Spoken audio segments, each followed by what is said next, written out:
we have a good show for you guys today. As always, thanks for joining us. We do have an announcement, though, I believe, right before we kick off the show. Yes. It says, after this episode, the show will no longer be rebroadcast on YouTube. You will be able to watch it here on Twitch up to a week after it airs. We think. That is our announcement today. So we're not 100% sure how long Twitch archives our shows for. We think it's about a week. It might be a little bit longer, but either way, if you want to watch the rebroadcast, you're going to have to do it at twitch.tv/Newegg.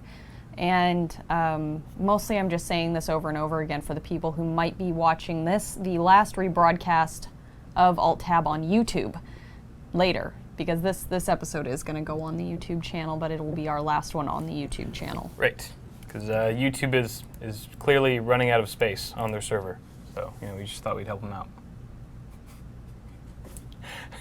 We will be having a Q&A section of the show a little bit later, so please tweet your questions at GearheadGirl27 or at ForeverAKyle. Yes. And you can also post them up in the chat. We will try to get to them. Anyway, our first story. Should I show you our first story? It's we're talking about an Asus Strix 7.1 gaming headset. Fighting with the correct? Hang on, I gotta get it up. Oh, all right. Jenny's getting organized. The mouse, key. Getting organized. It's the mouse. Also, I don't like the camera. I might have to go change that. So. Okay. Open link in new tab. Yes. Use that. So, what do you guys think of 7.1 surround? I actually did a review of the HyperX Cloud 2 not too long ago, and it came with 7.1 virtual surround. They talk about that in this article about that one being virtual surround, and the Asus one is actual true surround. Okay. So the Asus one, this new Strix headset, has. Sorry, I actually want to be on the show today. Oh, you're being cut off. Yeah. That's not good. Has 10 drivers, so it has 5 per ear, and the last headset to do that, I just knocked over your thing. The last headset to do that was actually the Razer. There was a Razer one about 3 years ago that did it, and where did it? It's like getting on the train to Hogwarts. You gotta like run at it. What's going on? Anyway, but this one actually has a larger front driver, so 40mm driver versus the 30mm against the Razer. That was the Tiamat. Okay. Tiamat. Right. The tomato. So this is going to go for about 170 euros, which is what, like 150 bucks, more or less, USD? I thought it would. I think it's like 200 USD. Oh, I got it backwards then. Okay. I'm not sure. Our European brethren who might be watching might be able to give us a better conversion on that. Right. So basically, I mean, aside from the fact that it's got 40mm drivers, I guess I'm just comparing it to the HyperX Cloud 2 right now because that's the one that just hit the stores this week. But that had 53mm drivers, so a little bit more robust, but at the same time, you're getting true 7.1 surround versus virtual, which means it's actually integrated in the hardware. It's not just a software parameter that overrides the existing setup. So I don't know. What do you guys think? It's kind of like, is 7.1 a gimmick regardless of which way you cut it, or do you think having true surround is worth an additional premium? And if so, how much would you guys be willing to pay for true 7.1 surround versus false? Yeah, I guess it'd be interesting to know kind of what people's perspectives on that are, because when something is that close to your ear, it doesn't really allow for a lot of room for your eardrum to pick up a lot of different tonalities in sound. But I can't really speak to it. I'm not really an audiophile. I actually have quite a little bit of hearing damage, so I can't, like, almost every headset sounds the same to me, beyond that sounds like crap, that sounds pretty good. I can't really tell you why, because I just am unable to detect those nuances anymore. Right. And to me, like, I look at this and I think, well, the design is kind of cool. So their Strix, is it Strix? Strix. Strix. Their Strix line has this mean owl look on purpose. They do that. That's intentional. It's supposed to look like a mean owl. So angry. He's so angry. Why? One thing I do like about it, though, and this is something that I look for in headsets no matter what, is a floating headband. So this here has that nice floating headband, even though the writer of this article said that it was kind of uncomfortable if you put it towards the back of your head, but if you kept it towards the front, it was fine and dispersed the weight of the headset. But I mean, no one puts their who puts their headset on the back of their head anyway, right? I mean, well, that seems like I think he meant like just farther back, like like maybe position a little bit farther back just on your slightly. head. Okay. But I have like a weird kind of hot spot right there. Yeah. So any headset that sits right here in the middle of my head for a long time, I get a lot of fatigue from. Right. So I use at home the Siberia SteelSeries Siberia version 2s. Yeah. Honestly, because it's for me, and again, take it with a grain of salt, I don't really have the ears to describe a lot of tonality or be able to differentiate in a lot of different sound pitches. But they're comfortable because they have a floating headband. Do they look goofy? Yes.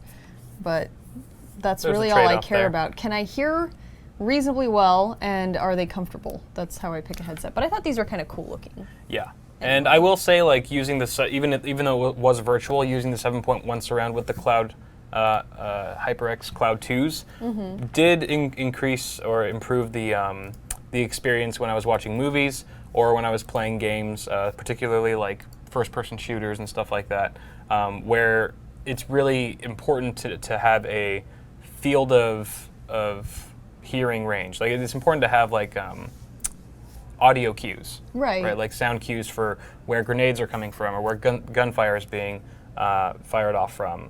Even like playing Evolve and stuff, like being able to hear exactly where the footsteps of the monster are coming from is just really convenient. And when you don't have 7.1 enabled, it just kind of feels like it's all coming from the same place in your head, right? So it definitely opens up the sound stage a bit more. And So that's my thing, though, is for me, I have no depth perception in my hearing. So most of the time when I hear something coming, I'm looking everywhere for it. Cause I didn't know that. I feel sorry for you. Because it's nice. It's nice to have a sense of depth when you're listening to like really high quality headphones. Like listening to like classical music, like some Pink Martini or something. Like, all right, the bassist is like the guy with the cello's like right here. And the guy with the piano's right here. No, to me it all sounds like they're all right here. Oh, wow.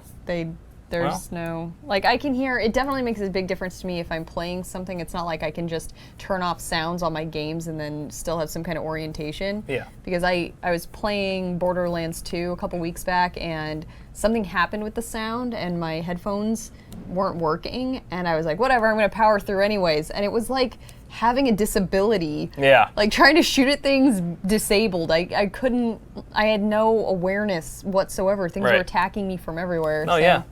Definitely. I can hear well enough, but I'm not like you where you can actually, you have good ears for it. You can actually hear the difference between like a really quality set of headphones and a really not so quality. And this headset actually does have, they're all neodymium magnetic drivers, so they're like the highest quality magnetic drivers. And I kind of like the little audio control unit that they give with you. It looks really high quality. I mean, it looks nice, but it also looks like it has quite a bit of functionality, different functions on it. It's not just a volume knob and a mic knob. It looks like you can change between center and rear versus side, and probably different modes. Probably got a few handful of different audio sound modes that you can enable. Definitely being able to have the freedom to craft this to your liking is very beneficial, especially for people who, you know, really like to dial in their sound, and especially, you know, if they're playing FPSs and Evolve. Like, I play as the monster in Evolve because I don't need to hear too much. Yeah. You know? Yeah. I just need to be sneaky. Exactly. You just need to not be heard. Precisely. Cool. So let us know what you guys think of that. What else do we got? All right. The next one we have is NVIDIA's latest driver disables GTX 900 memory series GPUs. Yeah, I heard about this. Overclocks. This is like 7.1 channel surround. This is also kind of controversial. Yeah. So, in case you guys didn't hear, NVIDIA, at one point you were able to overclock your mobile processor on your NVIDIA laptop as long as it was a 900M series. And then recently, NVIDIA released an update which basically wiped everyone's overclock settings and brought it back to stock clock frequencies, and are now claiming in response to the upheaval that has been going on because of it, that it was actually a bug when they first released these laptops, saying that some of these laptops were accidentally made to be overclockable, when in fact they weren't supposed to be in the first place at all overclockable. Right. So, yeah. The biggest controversy about that is that some manufacturers like Asus actually advertised their gaming notebooks with 900 mobile graphics, and Asus isn't the only one who did this, as overclockable mobile GPUs. And so their whole ad campaigns, let me see if I can scroll down and show you. Or it says like it's a desktop experience or something like that. Oh yeah, it even has like specifically. Yeah. Yeah. That you could overclock it. GPU Tweak supports a 5% overclock. Well, maybe. And So wait, was it just the CPU, or was it the GPU, right? the GPU. Sorry, I said CPU earlier. Yeah, No, GPU. this is a GPU overclock. Right. So, I don't know. And so NVIDIA set everybody back to 1. I think it's pretty. And also, this new driver is blocking third-party softwares that would allow for overclocks on. There's no way to override the patch. Yeah. That NVIDIA has put into play, and I think it's really. It looks really bad that companies like Asus and other companies are advertising it as an overclocking piece of hardware when in fact it's not. So that leads me to wonder why were they advertising it as overclockable in the first place? I mean, did they just mess around with it and say, oh, we can overclock it? You know what I mean? Like maybe they didn't get the memo from NVIDIA that they weren't supposed to be overclockable, and so they saw that and like fiddled with it in their own facility. No, and I'm not 100% on this without looking it up, but I think that some of the 800 series mobile gaming laptops were overclockable as well. Or people were using a third-party software to overclock them. Right. I'm not entirely sure, but I've got a pretty good feeling that there's a MSI out there that you can overclock. Use the MSI software that was built into, that was like the Asus GPU Tweak, to put a slight overclock on your card, or it had its own like turbo boost that you could enable while you were gaming, when you needed it to be under more load. I'm pretty sure the Aorus also has that on its dual GPU system. Right. So maybe there was some. Those are 800 series mobile as well. Maybe there was some element of like turbo boosting or automatic boosting, like GPU boost type of thing. And then with the 900M series, people are actually going in and manually overclocking it, pushing it even further, which they thought, okay, that's just, it's another additional feature that kind of makes the laptop experience more like a desktop experience for those enthusiast users who want to push their hardware as much as they can, get that free performance benefit. But clearly that's not the case according to NVIDIA. And another one of their arguments to why they did this is because of safety reasons, right? They don't want people pushing their chips too far to the point where they either overheat or fry or whatever it is. But I feel like that's always a concern with overclocking anyway. And I think I don't think they had to necessarily backpedal that much. I think they could have just made sure that everyone was aware of the risks of overclocking. Maybe it voids your warranty. Maybe they're not responsible for any kind of damages incurred from manually overclocking your system. But to just take it away without kind of any warning and then coming back afterwards and telling people, like, almost seems like a cover-up. And I feel like it wasn't really conducive to a nice recovery. Intel has never officially designed a chipset that they endorse as overclockable, but that doesn't mean they're going to take away people's freedom to make that decision about their hardware on their own. Yeah. And that's kind of the way I feel about it, is that it's a little bit intrusive because you've purchased this item. If you know something about overclocking, if you're trying to overclock a mobile GPU even, you're an experienced overclocker. This isn't something like you just rolled out of bed one day and thought, hey, I'm gonna give that a try on my $2,500 laptop. You know something, and you should be able to make an informed decision about how you want your hardware to run. You paid for it. Yeah. So, sorry to get on a little soapbox there, but I really don't like it when manufacturers nanny people. I mean, if you're an overclocker and you're an experienced overclocker, you know how far to push that and not to push it too much, because it isn't getting a lot of airflow being inside a laptop chassis. So who cares if you want to spin it a little higher just to, get that boost while you're gaming, and then, turn it off when you're not. Yeah. Yep. Anyway. I agree. So let us know. Excuse me. Let me know what you guys think of that in the chat. Okay. What else we got? Moving on. Let me get it up. Oh, Candy Crush. Candy Crush is crushing it, as our title suggests for the show. So we found an article that said the Candy Crush players, the Saga players of this mobile game that blew up worldwide fame and stuff and success, these players spent $1.33 billion on the game in 2014 alone, which it just boggles my mind.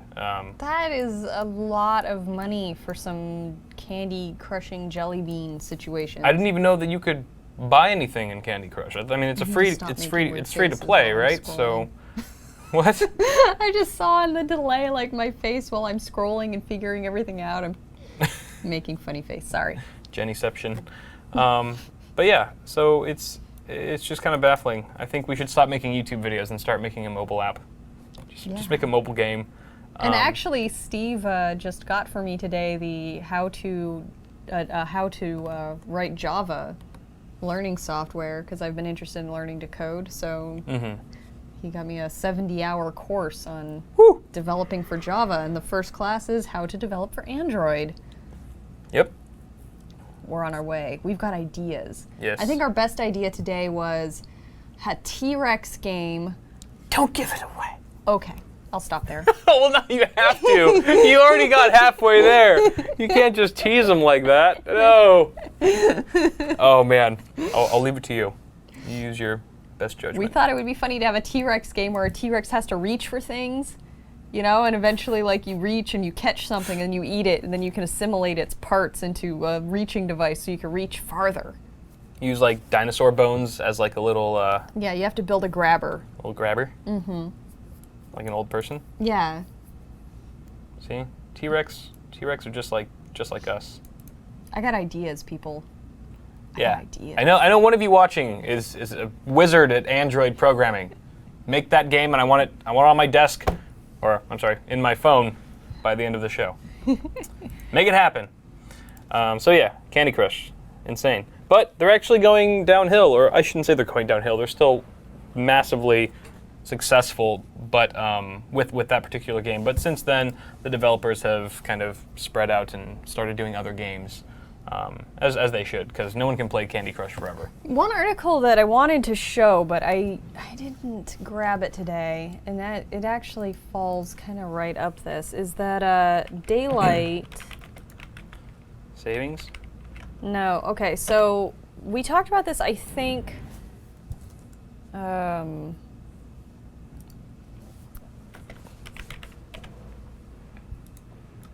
last week on Daylight developer. Is it called Daylight?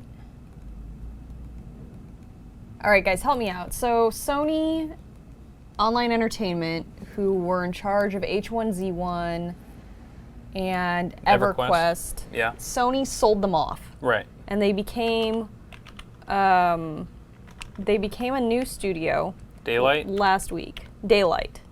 Yeah. Something like that? I think so.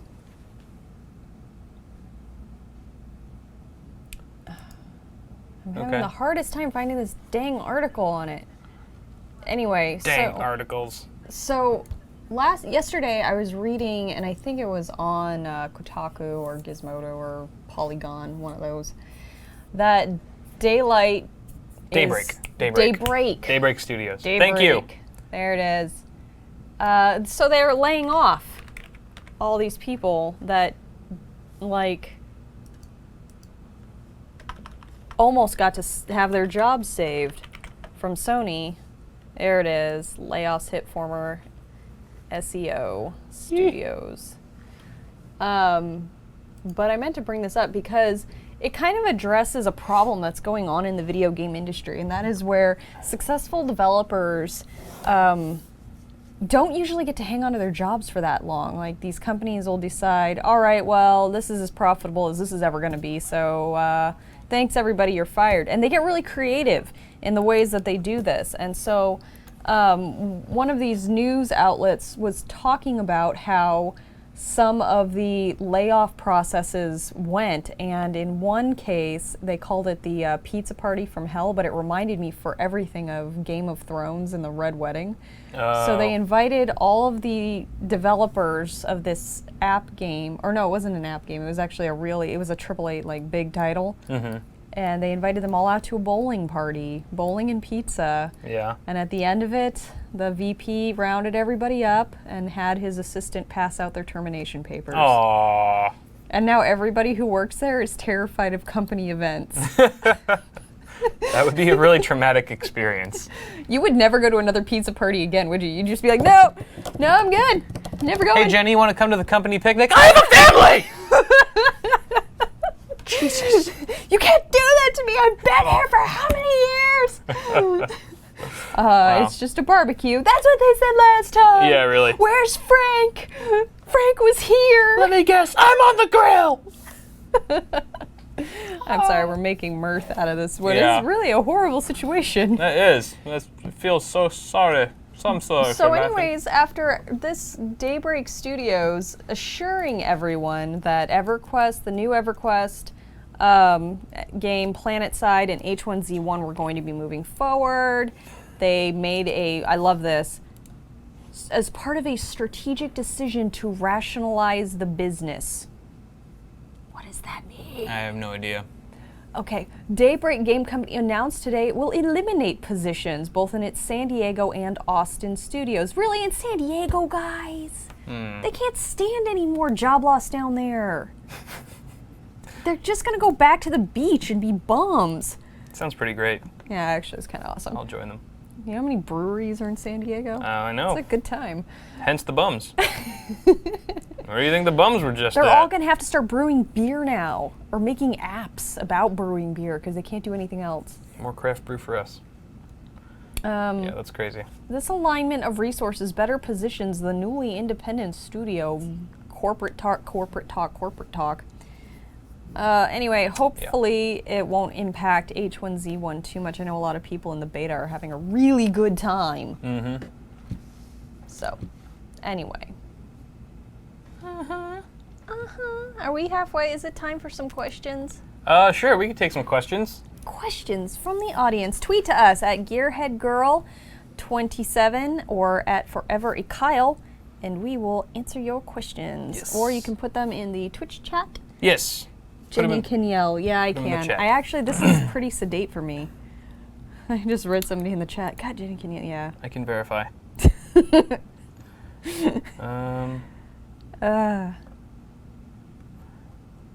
Yeah, feel free to ask a question in the comments. Aaron Hunt has one for you. Oh, okay. Actually, for both of us. He says, would you use Macintosh OS, is it X or 10? Because to me, that's a Roman numeral 10. I like saying X. Okay. Even if it was on a Hackintosh so that you can build your own system. I don't really like the Mac OS. I mean, I just prefer Windows. I don't really know much about using Mac. Like, I'm not a power Mac OS X user. Yeah. I've never owned a Mac personally in my life.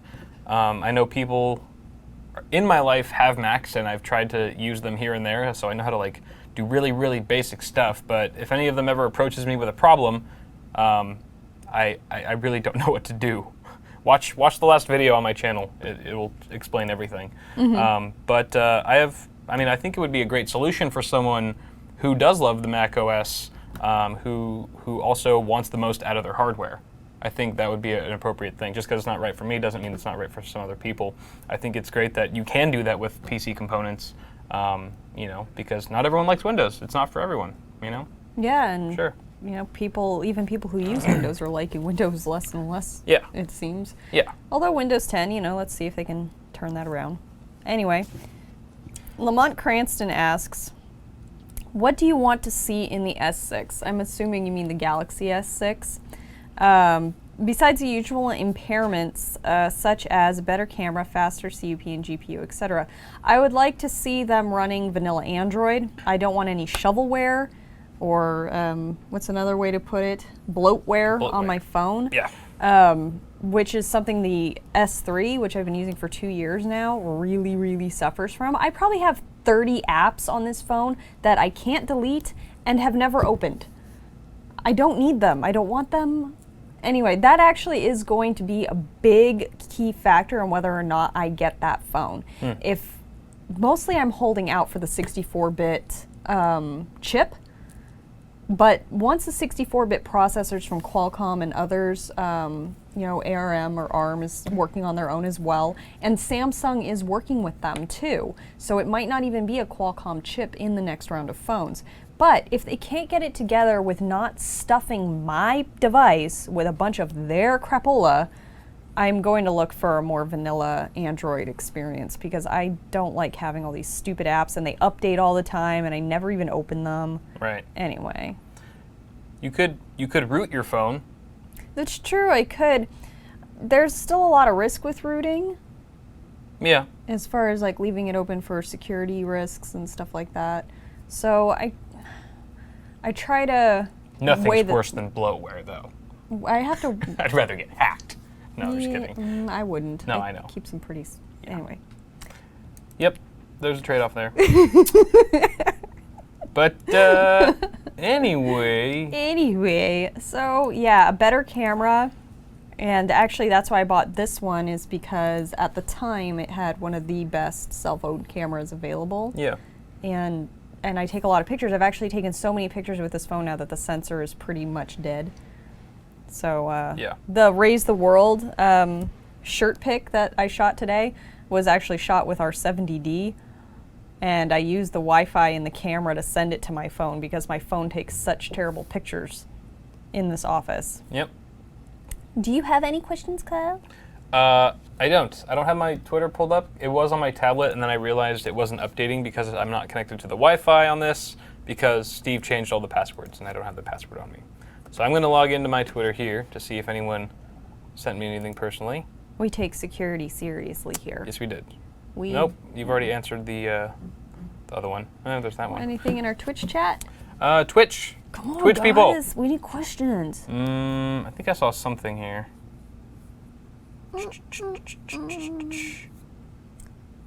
What are you doing for Valentine's Day, Kyle? Crying myself to sleep. That's a lie. So true. No, it's not. I do it every year. It's ritual. Can't give up now. I light some candles and then I sob. But I have a nice dinner alone. That's true. It's very romantic, actually. Deep like that. Anyway, I don't know what I'm doing. Actually, I'm not doing anything. I'm really not. Me and my fiance are literally just going to stay home, avoid the mad rush and crowds that will be going on this weekend, and I think we're going to make some lamb. Okay. We're going to cook, have a nice dinner at home. Oh, and there's a bottle of wine, like a $100 bottle of wine that one of our friends got us for my birthday, which we have not yet opened. We'll probably be opening that on Saturday. What about you? I'm thinking I'm going to be having a date with Borderlands 2 and my boyfriend. Nice. That's and awesome. I think I might go hiking. Oh, that's cool. Yeah, by myself. Hey, clear your mind. You know, I really just want to advertise, like, to my friends who have dogs, if they ever need their dog to go hiking, that I will come pick up their dog, take their dog hiking with me. Just to have a friend. Just to have somebody. Just because. Okay, so Dimitru Ali is asking, why are you guys stopping Yoked? And I've actually been kind of waiting for this question to come up. And I've kind of been dreading this question coming up because I honestly don't know how to answer it. I'm not sure what to say.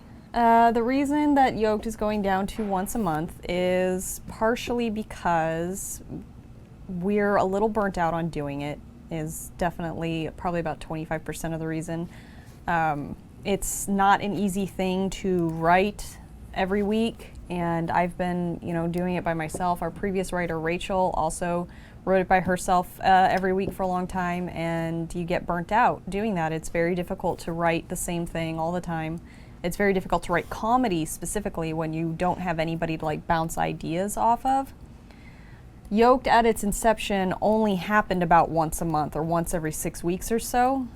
If you guys go back, not really that far back, but actually back to about last year or December time, 2013, Yoked only happened about once every 4 to 6 weeks whenever we could kind of cram it into the schedule. And sometimes we had a much better show because of that, because we had time to acquire props or come up with a different location or a theme, or we could just do it on a bigger scale, which we don't really have the luxury of doing anymore, it being once a week. That said, the other reason why we're not doing Yoked once a week anymore is because a group of people came in and took a look at our channel analytics. And the analytics demonstrated that only about 50% of the people watching Yoked were our subscribers, and the other 50% were not our subscribers, and there was not a lot of conversion happening. And so it was just kind of decided that Yoked was what they called it, a low-hanging fruit that needed to be picked because it wasn't making a contribution to the channel anymore. And that's the truth. That's the honest truth about why. Yep. So I'm hoping what we can do is toss some ideas around about some better ways to make it better, definitely ways to lighten the writing burden a little bit on it, and then bring it back. Mm-hmm. But we'll see. Yeah, definitely kind of saddening to see it go. But I think it also kind of leaves a window open for other video content and kind of more creative opportunities. We are going to be working to replace it with something, later down the line. So it's not just going to be like an empty gap. There will be something in place of it, but we're still trying to figure out what works best for us and you guys. I love this. Did Yoked get axed at a pizza party? I wish there was pizza. At least the pizza would have made it a little better. Pizza would have made it better. I mean, you'd walk away after getting fired from your job with the severance package and be like, at least we had free pizza. There was pizza at a later meeting when we talked about it, but it wasn't really a decision that was made over one meeting. It was a decision that was made over a few different meetings. But those of you who know anything about consulting services, basically a consulting service came in to pitch their services to us. And in order for a consulting service to appear to be effective is they have to find a problem that they can solve. So the problem that they were trying to solve for us was our channel content. And Alt+Tab and Yoked were the two things that they examined the most closely and decided were both not useful to our YouTube channel, but then didn't tell us how to fix them because that's what we're supposed to pay them to do. Right. Yeah. Another question that someone asked is are Broadwell CPUs, will they work with Z97? To my knowledge, I think yes. That's what I've been hearing. Yeah, they're being designed for the LGA 1150 socket, so it's going to be the 1151s that are not going to be operating with the Z97. That's going to be a completely new chipset. That's the Skylake. Yeah. Also, are Broadwells dual core or quad core? I think they're going to have both. I don't even know why they're making a dual core. That's how I feel about it too. Intel's always trying to hit like every price point available, depending on different various users and stuff, but filling in all the gaps. But yeah, to my knowledge, it's going to be supported on Z97. So that's good news, I think, for most people. If you're maybe seeing the signs of age on your current Z97 chip or your 1150 chip, and you want to upgrade to something nice like Broadwell, you can do so. Or if you wanted a new platform altogether with Broadwell and you're kind of disappointed that it's only going to still be on Z97, well, you can just look forward to Skylake, and that'll be a new revamped chipset altogether. And Yes. socket as well. So it's going to be new socket, new chipset, new motherboards. Also, we heard a rumors, that this Skylake is going to be, and the Skylake chipset is going to be Intel's first officially sanctioned overclocking CPU. So Nice. even though you guys have been overclocking on them for years, It will actually be advertised now. it will be advertised as that. Very cool. Yeah, so I think that's great. Selmore, I'm sorry if I say that wrong, it might be Kelmore Smith, asks, what would you like in Windows 10? What features did you like in Windows 7 and Windows 8.1? I want my old start button back. You just want your start button back? I don't want to have to download like a third-party software to emulate what Windows 8 I think should have already had, which was everything that worked with Windows 7 that they removed and tried to replace it with something different that didn't work for me personally. Like the Windows. Yeah, I never screen, the use Metro them- tiles, the tiles. Metro tiles. I never use them. They're just a nuisance that I try to get past and move off my screen as quickly as possible. One feature I like about Windows 8.1 is the ease of searching for a program.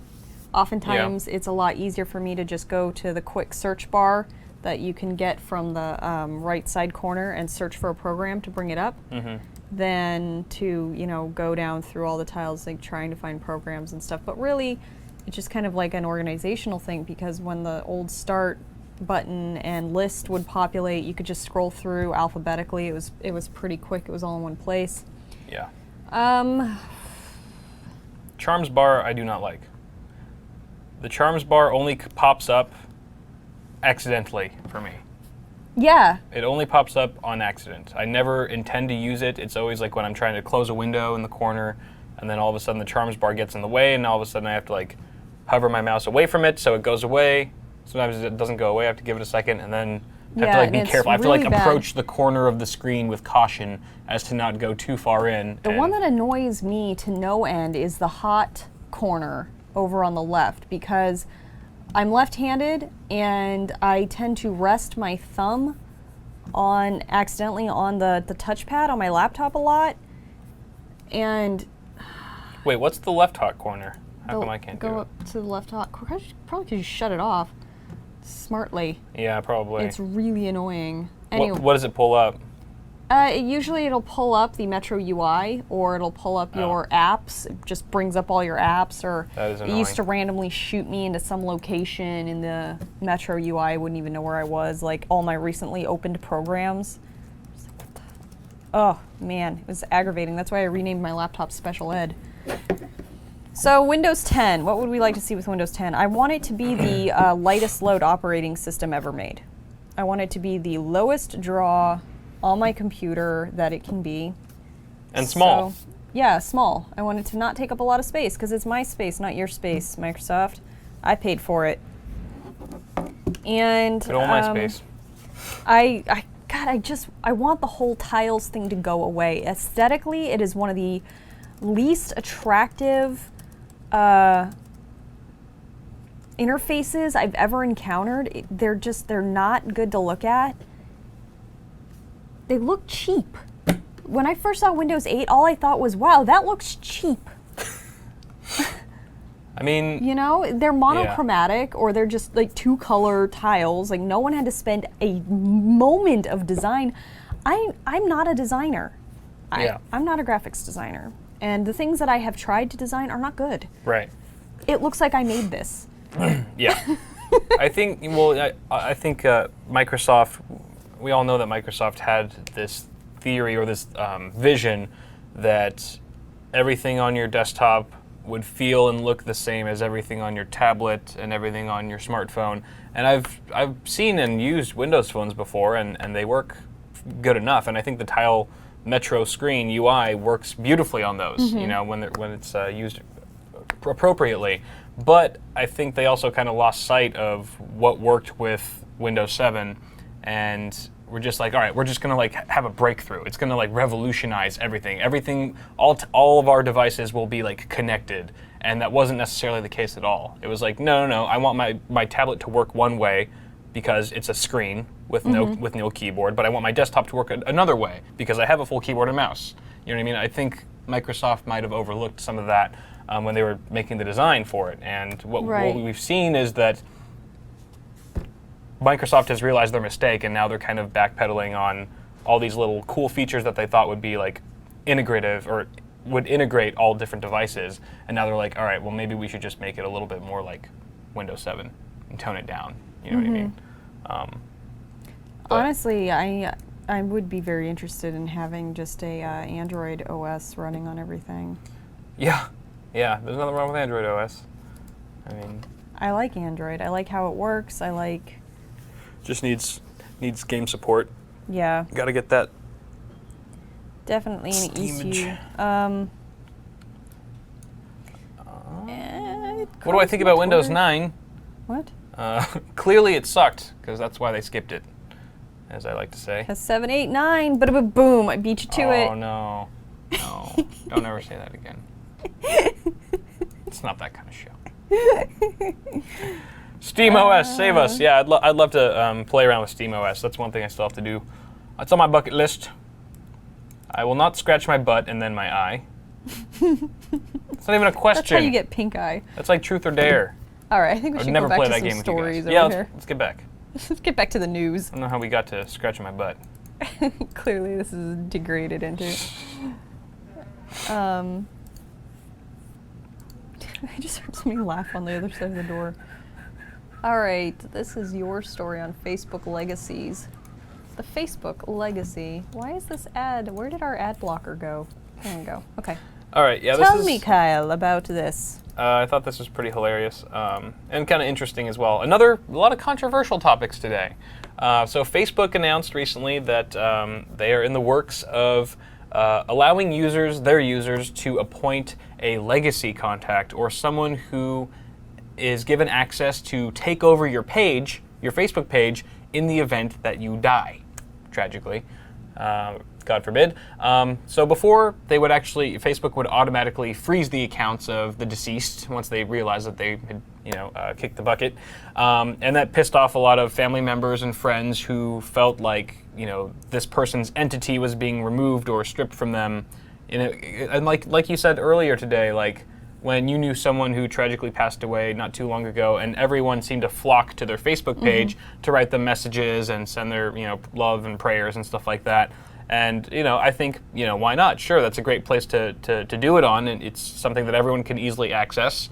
It's something that the family can see and whatnot, but, after it's taken down or it's like you can no longer post anything, after it's been frozen, people can get upset because there's no, real outlet anymore to express your feelings or to grieve. You know what I mean? I think that's all a natural process of, someone who passes away is to be able to kind of grieve in that way. So Facebook has delightfully instated this new feature, and it will allow the person who's appointed to do a couple of things. They can make one last pin post on your page after you're gone. So kind of like an announcement, tragically sad to announce this so-and-so has passed away. They can handle friend requests and things like that. They cannot, however, alter any messages or posts that have previously been posted on that person's timeline, so it can't be altered in any way. And they can't post as that person? They cannot post as that person. That's good, because that's creepy. That would be so creepy. I'd be like, oh my god, Jerry's still alive? What? Just totally someone trolling on Halloween. You know what I mean? Messed up. Oh, yeah, that would man. be so messed up. Think of the possibilities. No, that's wrong. It's wrong, Kyle. But yeah, so they're going about it. Or more maybe it's something mostly like who would you leave your legacy to? Who would you leave your Facebook account to? Right. Really? Would it be your mom? No. Couldn't be your mom. No, it'd be your buddy. Hey, dude, look. If something happens to me, I need you to go into my Facebook. I need you to delete some shit, okay? I'm sorry, I just said Do you do web history too? Twice. Do you do web history too? Oh man. So yes, but obviously, Facebook has to tiptoe around this, and they have to approach it very carefully because it's a fragile subject as far as in terms of user privacy and things like that. So they have to integrate it very carefully into their new terms of service and whatnot, just to make sure that they're not violating anyone's privacy. And I think it says that actually this feature might be able to be activated as of today in the US. So it's probably under your security features. I think you can probably check it out there, and you can appoint someone. Like who would you guys, that's a good question. Who would you guys appoint, right? To take over your Facebook Somebody page already said they would appoint Kyle. You are dumb. Don't do that. I should never be given that kind of power. Because the question I was going to ask you guys next was, how would you mess with people if you were someone's appointee after they died? So don't appoint me. I won't know what to do. Well, I'll know what to do with that kind of power, but I'd rather not have it. If that makes any how do sense. they prove that somebody has passed? You know, Like, how do they prove I'm so and so? it's got to be with the coroner, or not the coroner. It's the morgue. I don't know who does that sort of thing. Is the morgue County? like, yep, You have he's to get- dead, dead approved. You have to get a death certificate. There's a doornail. But, I mean, if you appoint a legacy person who wouldn't have access to that type of paperwork, because typically the next of kin would get that legal paperwork, but if you appoint, like, your buddy, Right. your legacy contact, Yeah. gosh, this is so morbid. Such a morbid thing to talk about. It is a morbid thing to talk about. I don't know. I just, I know it had been an ongoing issue with Facebook because a little over a year ago, a really close friend of mine died tragically in a, and I'm not even making this up, he died in a street racing accident. And his Facebook page became like an outpouring for all of the people. I mean, he was a really, really well-liked person, and deservedly so. And so it helped his parents mourn because they could see, you know, what an impact he had made in his life. And it helped us, you know, the people who wanted to share stories about him, have somewhere to go to do that. But basically, Facebook's old policy was like once they realize what's happening, they just kind of freeze the page or pull Right. it and delete it. Yeah, and actually a couple other cool things that that the appointee can do once the person's passed with their account is they can post photos on the page, as well as archive the existing photos. So if they wanted to save all the pictures that, you know, Yeah. the person who passed away posted on their timeline, because I mean some people upload just like gigs of photos yeah. on their Facebook. Lots of people do. So you Well, know, over the years too. I mean, if And you've they're- had a yeah. Facebook page for going on 8 or 9 full years encapsulation now, of someone's life, right? It's a lot. Which I'm sure a lot of friends and family members would want to have access to and archive themselves for personal use, because again, a lot of this stuff is just on Facebook. There's no other backup of it, right? So beyond that, you also do have the option, if you don't want to appoint anyone, like, I don't know, I probably wouldn't appoint anyone because I'd be too scared to leave that sort of power in someone's hands. You do have the option to have Facebook delete it automatically. Just like wipe your slate clean. I think that's probably what I'd do. Just, it never existed. Just, whoop. and then we would start our own pages with, you know, screen captions from your videos. Yeah, I mean, that's the thing. You could always start your, but you'd lose all my friends though, right? No one would be like, I'm not going to add this guy. He's dead. Yeah, that's what they would think. I don't know. So weird, It's a Kyle. really, I know. It's Friday. I'm in a weird mood. All right, so this is our Forgive last me. story of the day, a feel-good story about a 19-year-old who built a $350 robotic arm.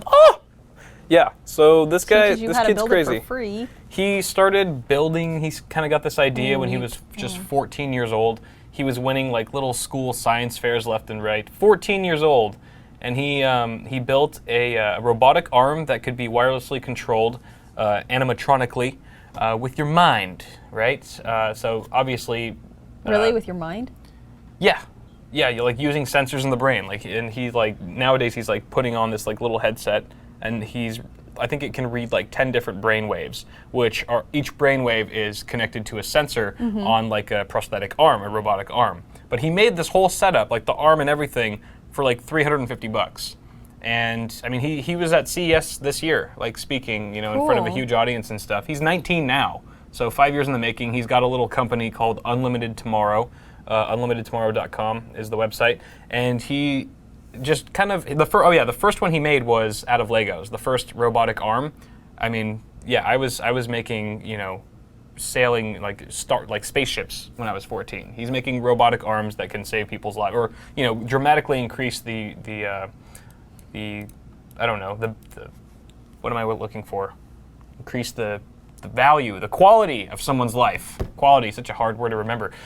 So basically, he's taken all of this, I just let you drown all of there these for a knowledge. second. Thanks, Jenny. Appreciate your help. Great co-anchor. He's basically taken all of the blueprints, all of the design drawings, and shared it with the world. He announced this at CES as well this year, that all of his findings and all of his research would be made open source, so that anyone could take the little bit of information that he started, that the seed had been planted, they could take that seed and pretty much take it in any direction they wanted to. So companies much bigger and much more established with more money and funding than him could actually make it happen and expand it quite a bit, which I thought was really selfless of him, right? I mean, because he could have hoarded it all to himself. I mean, this is a multi-billion-dollar industry that he's getting into, right? And he could have sold it, and just retired at 19. Yeah, it's because he's 19. It's because he's 19. Once he gets to like 24, he'll be like, crap! Why'd I ever do that? He'll be like just as rotten as all of us, as the rest of us. I could have moved out. Stupid kindness. Anyway, I could have all right. Bugatti Veyron. So, we could have had a Veyron. But pretty I'm amazing all for story. selflessness, but I'm also all for Selfishness. Well, Fishness. No. All right. It's the only way to say it. Say it. I think that you can take care of yourself within reason.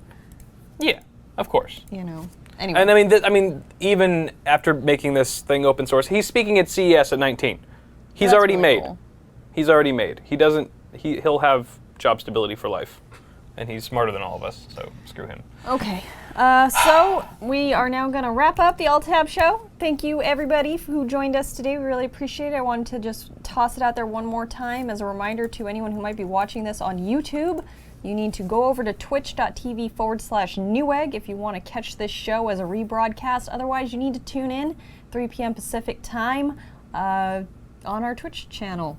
That's right. And if you guys are super sad because we're leaving you right now before the great weekend ahead of us, you can always follow us on Twitter if you don't already, GearheadGirl27, as well as Forever a Kyle on Twit. And if you can't get enough of Kyle, there's always Awesome Sauce Network on YouTube. That is true.